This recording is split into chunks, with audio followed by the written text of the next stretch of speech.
Flint Gennari here from FineArtPhotos.com. Today's lesson is on light painting. Painting with light is a fun technique that gives great results. It's called light painting because that's what you're actually doing while taking the shot. Simply find a dark room, put your camera on a tripod and leave the shutter open on B.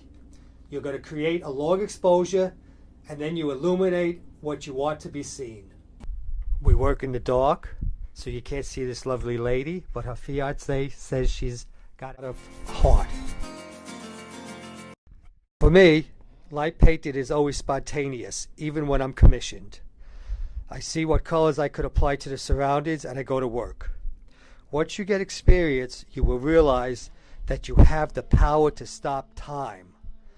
When the camera is open and you step in and move around without being seen, you truly can create the world you envision.